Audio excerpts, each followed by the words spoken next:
Hop là! Salut à tous, bienvenue dans cette nouvelle vidéo aujourd'hui. Aujourd'hui on se retrouve pour l'épisode 2 de mes pires anecdotes de voyage. Vous m'avez laissé beaucoup de commentaires sur l'épisode 1, donc un gros merci à vous. Et on se retrouve pour l'épisode 2 parce que j'en ai encore plein. Je vous ai pas encore raconté la fois où on a fait mourir en voyage, mais pour de vrai. La dernière fois on s'était laissé sur le voyage en Inde et j'ai pas terminé les anecdotes sur ce pays. Donc nouvelle anecdote, on continue sur le trip en Inde avec cette fois-ci une super expérience. On va faire une excursion dans le désert à dos de chameau et on va dormir dans le désert avec un guide hors du commun, Babou. Sacré Babou. Et l'anecdote de cette excursion à dos de chameau, c'est qu'en fait, donc là on est déjà dans le désert avec les chameaux, on a déjà marché un moment, enfin les chameaux ont marché pour nous un moment, et là Babou s'arrête, il y a une petite étendue d'eau, attention, hein, c'est pas de l'eau de source qui coule transparente, c'est de l'eau qui croupit pour donner à boire aux chameaux, donc les chameaux s'arrêtent, les chameaux ils boivent et tout. Et là, je vois Babou, il va au milieu de ce petit étendue d'eau et il remplit 2 bidons. On continue à s'enfoncer dans le désert à dos de chameau encore un moment, jusqu'au moment où le soir arrive, la fin d'après-midi, où on établit le camp de base entre 2 dunes de sable, on s'arrête et tout, très stylé, vraiment très très sympa comme expérience. On commence à mettre nos affaires un petit peu, à préparer l'endroit où on va dormir, tout ça. Et Babou, il commence avec son acolyte, il y a un mec qui nous accompagne, un papy qui nous accompagne, à faire à manger. Donc, ah tiens, il y a une deuxième anecdote qui se rajoute à l'anecdote. C'est qu'en fait, quand tu es dans le désert et que t'as pas forcément d'eau pour faire la vaisselle, tu fais la vaisselle avec le sable. C'est-à-dire tu mets du sable dans tes assiettes, dans tes couverts et tout, pour faire la vaisselle. Et s'il y a un truc qui résiste, tu peux cracher dans le verre pour nettoyer le verre. Ah, il m'a tué quand il a fait ça. Tu vois, il nettoie le verre avec le sable. Ah, il reste un truc, il crache dans le verre, il continue à nettoyer. Tiens ton verre. Oh, merci. Et le truc qui m'a terminé de cette excursion, c'est que l'eau des chameaux qu'il avait pris, c'était de l'eau croupie, hein, comme je t'ai dit. C'est-à-dire, tu mettais ta main dans l'eau, 5 cm en dessous de la surface, tu voyais plus ta main, tu vois, l'eau elle était opaque, tu vois. C'est que c'est l'eau qui a fait cuire le riz. Donc il commence à mettre le riz, il met cette eau dedans, et il commence à faire cuire le riz. Là, je regarde Jules, je dis, il fait cuire le riz avec l'eau du lac, là. Et là, il me dit, bah ouais.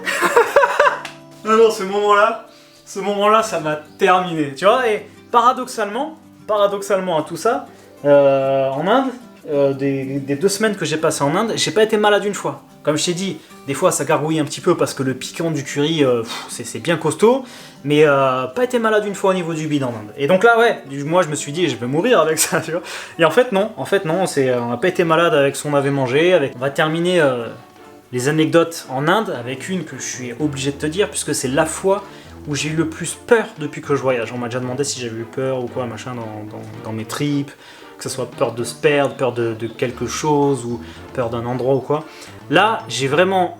On a vraiment craint, Jules, Manu et moi, on s'est dit on peut mourir là, tu vois, là vraiment on peut mourir. Vidéo 6 de la saison en Inde, en fait on arrive dans une ville qui est plutôt sympa, et sur les hauteurs de la ville, sur une montagne, t'as une ancienne forteresse, mais un truc dément, tu vois, un truc vraiment énorme. Et en fait, le dernier moment pour y accéder, je crois que ça doit être 17h. On arrive à ce moment-là, on a déjà passé une longue journée, on a exploré des trucs, c'est la fin de journée, on veut quand même aller le faire. Et donc on arrive là-bas au moment normalement où on peut plus y aller. En fait c'est interdit pour une bonne raison, parce que comme je t'ai dit, ces ruines elles sont situées en hauteur sur une montagne, et ce qui se passe c'est que le soir, en fin de journée, tous les singes qu'il y a aux environs, ils remontent passer la nuit dans ces ruines qui sont en fait leur territoire, c'est-à-dire c'est le territoire des singes, et c'est assez dangereux d'y aller après une certaine heure, parce que tous les singes c'est le moment où ils remontent sur la montagne. Et c'est pas des singes amicaux comme on a pu croiser dans les temples où on leur donne à manger ou quoi, là c'est vraiment des singes sauvages, et c'est chez eux, tu vois, faut pas aller les déranger chez eux. Et même les Indiens, ils y vont pas non plus. Donc nous, on arrive là-bas à 5h, le moment où normalement à 5h on peut plus monter. Donc on se dit, on est vraiment sur la limite, à quelques minutes près, tu vois, c'était bon, on aurait pu y aller. On arrive et là, il y a un Indien qui nous dit, ouais les gars, c'est trop tard, si vous pouvez pas monter. Donc là, on lui dit, ouais, on monte, on fait quelques shots, on redescend. Le mec, on lui dit, non, mais vas-y. Le mec, il dit, non, mais si vous voulez y aller, vous pouvez. Moi, je suis là juste pour vous dire que normalement, faut pas y aller après 5h. On lui dit, on peut y aller? Il dit, c'est vous qui voyez. Donc on dit, oh bah super, on y va, on fera nos petits shots et on redescend. Tu vois, on n'y est pas encore à l'histoire et tu vois déjà venir ce qui s'est passé. Heureusement, ça s'est bien terminé, mais attention, on a eu chaud. En fait, on monte jusqu'aux ruines et là, c'est super beau. Tu vois, on arrive dans un décor d'Uncharted. Tu vois, vraiment Tomb Raider, Uncharted, vraiment un décor de malade. On fait des shots excellents. Franchement, on est vraiment là. Moi, à ce moment-là, c'est ce que j'ai toujours rêvé comme décor. Tu vois, quand je jouais à la console et tout. Franchement, c'est superbe, tu vois, excellent et tout. Et là, on oublie complètement le truc des singes à 5 heures qu'il faut pas traîner et tout. Donc là, on fait nos shots et tout, on est content. Si on se serait arrêté là et que là, on serait redescendu à ce moment-là, ok, pas de problème. Et en fait, ce qui se passe, c'est que là, t'as ces premières grosses ruines et t'as une muraille qui continue sur la pointe de la montagne. Tu vois, t'as la montagne comme ça et t'as une muraille qui va à un petit fort un peu plus haut. Et là, on se dit, regardez, la muraille là-bas, elle va sur un fort, ça peut être stylé d'aller jusqu'au fort. C'était déjà tard là, tu vois. Ah bah ouais, tiens, on va jusqu'au fort, super idée Lolo. Et du coup, on est parti pour aller jusqu'au fort. Donc on longe la muraille. En fait, la muraille, elle est un peu plus longue que ce que je pensais. Et là, premier singe. Singe adulte, plutôt balèze. Je sais pas c'est quoi la race de singe, mais c'est des singes, ils ont des crocs comme ça, tu vois. C'est genre le singe, il te croque, son croc, il te traverse la nuque. C'est des singes, ils sont costauds, tu vois.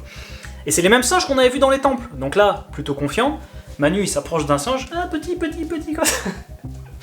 Et le singe, il lui fait une charge en criant. Donc Manu, il se recule, il va pour essayer de donner un coup de pied au singe pour se défendre, tu vois. Le singe, il recule, il crie, il va pour sauter sur Manu. Manu fait des gestes comme ça pour repousser le singe. Le singe, il se repousse, tu vois. Et là, il monte sur la forteresse et il crie, le singe. Il crie, bah, bah. Et là, on fait Manu, arrête de jouer avec les singes et tout. On a dit que là, c'est pas les mêmes que les temples et tout, machin. Et le singe, vraiment en mode vénère, il est sur la muraille, il est comme ça. Je fais bon, les gars, en fait, la forteresse, elle est peut-être un peu loin. C'est peut-être pas une mauvaise idée de repartir. Donc là, les gars, ils sont en train de faire des shots ou je sais pas ce qu'ils font. Moi, je fais demi-tour pour voir le chemin qui nous reste. Et là, je suis devenu blanc. Là, je vois 50 singes. 50 singes, hein. C'est pas le Marseillais que je fais ou quoi, machin, là. Je vois 50 singes qui arrivent en face de moi comme ça. Je sais pas combien ils sont, mais ils sont peut-être à 50, 60 mètres. Tu vois, en fait, la muraille, elle faisait un petit décroché comme ça. Ça fait qu'on avait aucune visu. Et dès que j'ai passé le décroché, j'ai vu les 50 singes qui arrivaient. Et c'est pas, ils arrivent éparpillés, tu vois. T'as un troupeau comme ça qui arrive sur le chemin. On a un chemin là qui est large, qui fait 2 mètres de large. On a la muraille d'un côté qu'on peut pas escalader parce qu'après c'est la montagne à pic. Et de l'autre côté, c'est des buissons très denses, des rocailles et tout. Pareil, avec un mur, on peut pas monter. Et donc là, c'est obligé de passer par là. Donc là, moi, je veux les 50 singes, je retourne voir les gars, je fais les gars, là, on a un problème. Il y a les 50 singes, ils nous arrivent dessus. L'autre, il les a appelés en fait en criant. Je sais pas ce qu'on fait, comment on fait. On m'a dit. Explique-leur aussi, là, ils vont pas comprendre pourquoi je fais ça. Bon alors là les amis, en fait on va essayer de s'armer de bouts de bois. C'est pas les singes de Jaipur qui sont gentils et qui en donnent des biscuits comme à Pushkar aussi. Ici c'est vraiment des singes sauvages. Et là on est clairement sur leur territoire. Manu il a essayé d'être gentil avec un singe, il a commencé à le chauffer un peu. Donc moi au début j'ai dit qu'il fallait prendre des bouts de bois, on n'a rien pris. Mais comme là il commence à en avoir beaucoup, en fait en fin de journée les singes remontent sur la montagne et viennent passer la nuit ici. Donc on est clairement chez eux. Du coup on s'organise, on essaie de réfléchir si on peut passer par un autre endroit ou quoi. Tu parles, c'est une muraille, elle est faite justement pour pas que les gens en passent. Donc là on peut pas passer, on est obligé de passer par le chemin. Donc on se dit bon ben pas le choix, va falloir traverser les singes. Va falloir traverser le troupeau de singes, que c'est justement le troupeau qu'il faut pas traverser, tu vois. Donc là on prend des grands bâtons, tu vois, on trouve des branches ou quoi, on prend des grands bâtons, on se dit bon faut traverser. Faut surtout pas rentrer en conflit de contact de baston de regard avec un singe, donc on regarde par terre devant nous, d'un air sûr, tu vois, on se tient droit, machin et tout, les bâtons, Jules il ouvre la marche, je suis au milieu, Manu il est derrière, lui Manu il a pris 2 gros cailloux, il dit voilà, s'il y a un singe qui arrive, tac, je lui... gros cailloux, on est en mode, voilà, on joue notre vie là. Les singes ils sont balèzes comme ça, et comme je t'ai dit, ils ont des crocs comme ça. Si t'as un singe, il te saute dessus, il te mord le cou, terminé là, t'es terminé, le voyage a plus de saison. Et donc là on commence à se rapprocher du troupeau, qui marche dans notre direction aussi, et là il commence à y avoir des singes sur la muraille à côté, qui commencent à nous encercler, dans les arbres à côté, du côté où il y avait les arbustes et tout. Et là on commence à être déjà encerclé de singes, et on arrive toujours au troupeau, le troupeau qui forme un mur allez, de 3 mètres de profondeur. T'as 3 mètres de singes à franchir où ils sont tous collés. On s'approche du troupeau, on marche un pas décidé, lent, pas menaçant, enfin un petit peu menaçant aussi, mais je veux dire, on cherche pas la baston, on avance, on fait comme s'ils étaient pas là en fait. Et là, si je te parle de ça aujourd'hui et que je t'en ai pas parlé avant, c'est que tout s'est bien passé. On a pu traverser en fait au moment où on arrive près des singes. On arrive au mur de singes et en fait, les singes ils nous laissent passer, c'est-à-dire le singe, il s'écarte un petit peu en mode vas-y, fais pas le malin. Ils nous laissent passer comme ça, et les singes ils sont sur le côté comme ça, à nous regarder prêts à bondir, tu vois. Et nous on passe comme ça, et genre le singe on le frôle, tu vois, c'est limite on les touche quand on passe, ils nous laissent, ils s'écartent un tout petit peu, et là on est vraiment au milieu du troupeau et tout. Et finalement, on passe, Dieu merci, on s'en sort indemne. Aucun singe nous aura chargé, parce que si bon, il y en avait un qui nous attaquait, tout le reste nous serait tombé dessus. Donc voilà, c'est le moment où j'ai eu le plus peur de mes voyages. Souvent on en reparle avec Jules, putain tu te rappelles de ce moment-là, vraiment un gros coup d'adrénaline, où là tu te dis pas ouais c'est en bagarre, là tu te dis putain c'est ta vie qui est en jeu, tu vois. Et donc voilà, c'est un moment que je me rappelle et qui m'a beaucoup marqué. Et je peux te dire qu'à ce moment-là, ma priorité c'était pas de faire des images en vlog, hein, même si ça aurait pu être super stylé de filmer tout ça. Là ma caméra elle était dans ma sacoche et c'était vraiment, faut qu'on survive les gars.